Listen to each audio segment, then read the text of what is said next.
Hey all, it's the Nitro RC Nerds here, and in my opinion, without a doubt, the most satisfying thing within the hobby is building your own RC car.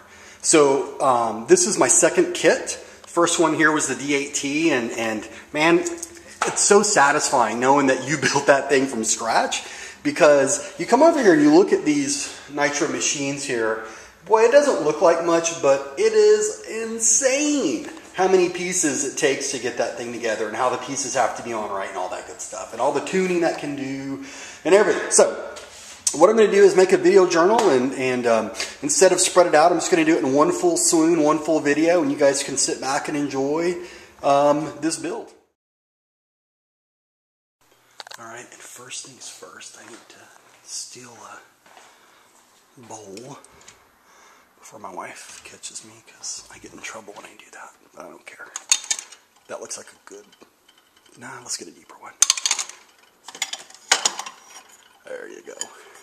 That'll be our build bowl. Shh.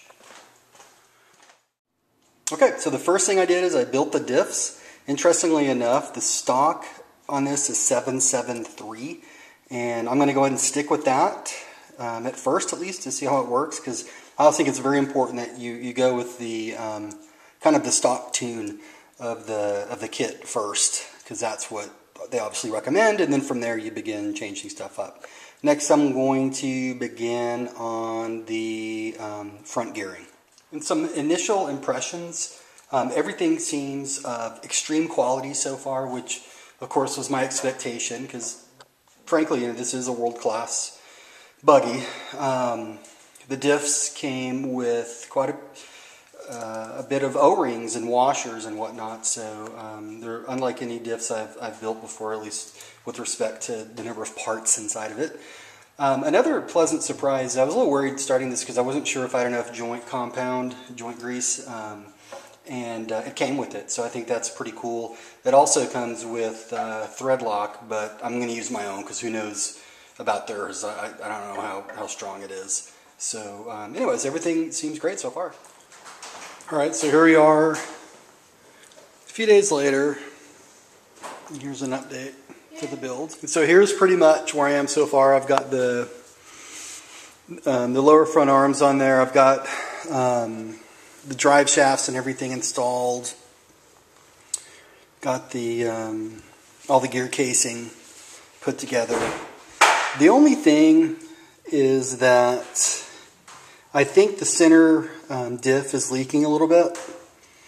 Yeah, it could have been I put a little too much in, but I don't think that's the case. Even if I did, I would have caught it earlier. So I'm going to at least take it apart. I'm going to do my due diligence, take it apart, and just make sure that everything is in sealed.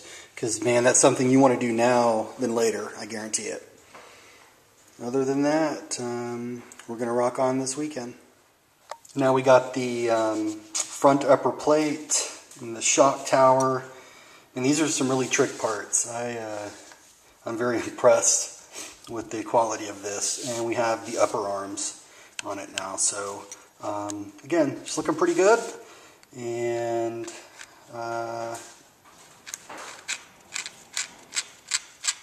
gotta grease up some of these ring gears on the diff, but now it's on to the pillow ball suspension. This will be my first time putting something together using pillow ball suspension, so I'm pretty stoked about that. All right, so I got the pillow balls installed. It wasn't that difficult. You know, I've heard people say it's a kind of a pain in the butt to do, but I didn't find it very difficult at all. So now we're going to mount them onto the arms. All right, so I got the front clip complete. Everything on it is smooth, and there do not appear to be any issues whatsoever. Knock on wood, we'll soon find out, but that part's done. Alright, so I got the back clip complete. You can see it came with some pretty nice mud guards, believe it or not, so that was a nice little surprise. Everything's on there tight, didn't have any issues with it at all. Everything's rolling. The only thing that I'm a little bit curious about, and I noticed this on the front arms, is setting the droop on it, because there's a screw but you can see it's actually screwed from the bottom. So I hope that there's a way. I mean, I'll be shocked if there's not a way to adjust it, but it doesn't make sense to have a hole in the chassis to adjust it because that's what it sits on. So I don't know, but I know for a fact I triple checked, I put it in the right way. So this is screwing from under the arm, so we'll see. And here's kind of where we're at on it. Next up is to do the center diff casing and put the brake assembly on it, which I'm not sure if I'm going to get into. I doubt I will today. That's something I usually like to be very careful with and very technical on, are the brakes, obviously. I will say that these digital calipers right here have really come in handy on this build. I certainly missed it when I was building on the D8, but it's really been nice to go through and just make sure everything is precise. Now, one thing about these brake calipers here that I just noticed is they have metallic pads on them, just like on full-size cars. So that's pretty cool. I looked up the part, just I was curious about the price, and they're anywhere between 30 and 40 bucks just for this set. Hopefully it's a set of 4, because that's what it takes. But once again, quality parts all the way around. So let's get the brakes done. Okay, so we're getting close.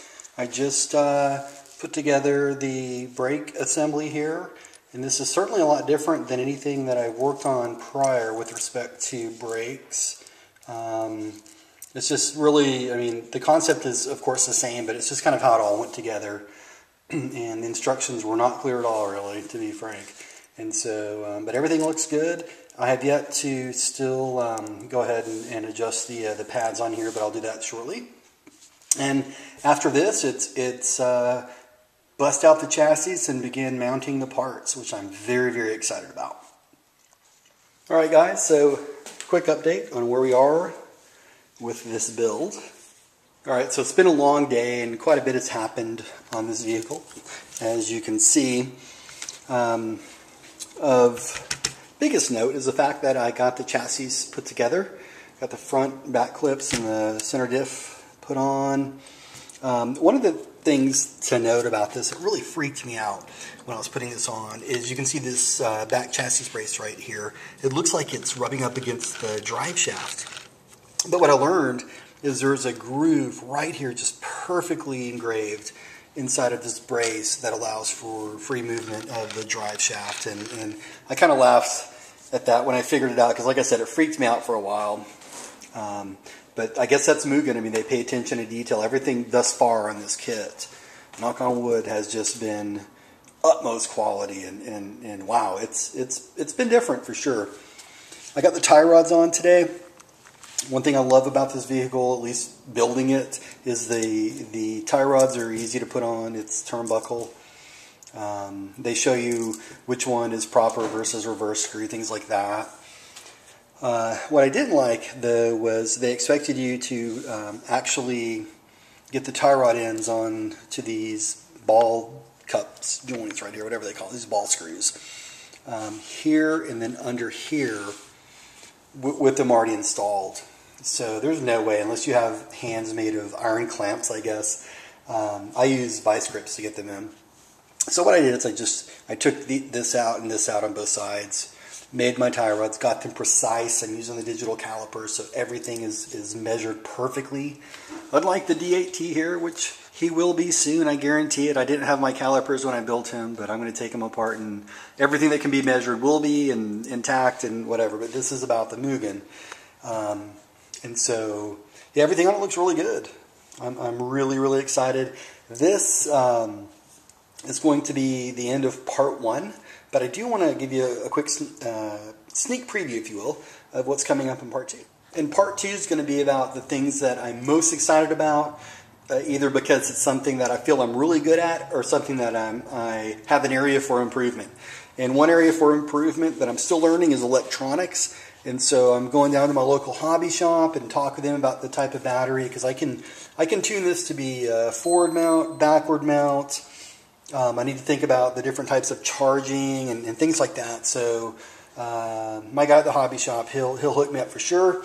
We'll go over the servos I got. I got a violent monster high torque servo in the High-Tech 7955, and I also got a lightning fast, just unbelievable throttle servo here in the Savox 1258, which is my first Savox, by the way. So I'll be very excited to see how that works. Plus a bunch of other stuff. The clutch, putting the clutch on, the engine, the shocks, the suspension, all that's coming up in part 2, and I cannot wait. Thanks guys for watching, and have a great day.